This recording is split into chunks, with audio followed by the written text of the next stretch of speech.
They didn't see the monster. They saw Ted, a handsome, articulate law student with a bright future and an easy smile. 12. That was the genius of Theodore Robert Bundy. He didn't hide in the shadows. He walked in the light, a master of deception whose most effective weapon was his charm. His first act of manipulation was his very identity. He was born out of wedlock and raised by his grandparents, believing his mother was his sister, a deception that he later claimed fueled a deep resentment. His pathology was a slow burn, beginning with voyeurism and escalating into a terrifying need for control and possession over his victims. He wasn't a man of impulse, but a meticulous planner. He would feign injury with a fake arm cast or crutches, preying on a woman's natural empathy to lure her to his car. In other cases, he impersonated a police officer, using the trust of authority as a trap.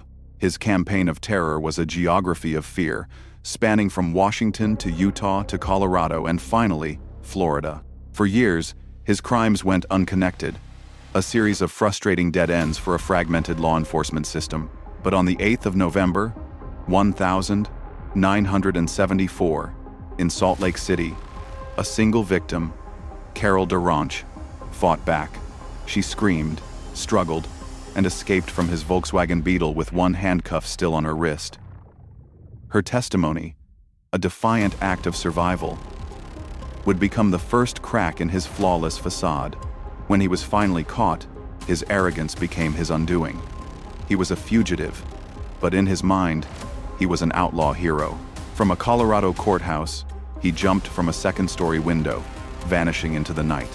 Recaptured, he planned an even more audacious escape, losing 30 pounds to squeeze through a hole in his cell ceiling and dropping into the jailer's apartment to freedom. He fled to Florida, where his violence reached a new, horrifying peak. On the night of the 15th of January, 1978, he broke into the Chi Omega sorority house, brutally attacking 4 women and murdering 2. He left behind a single, damning piece of evidence, a deep bite mark on the body of one of his victims. When he was finally arrested for the last time, it was this bite mark, combined with a groundbreaking use of forensic analysis, that secured his conviction.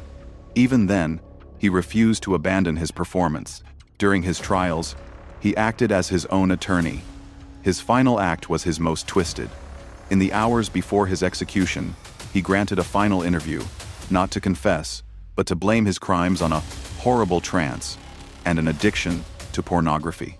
It was a final attempt to shed responsibility for the evil he had so meticulously created.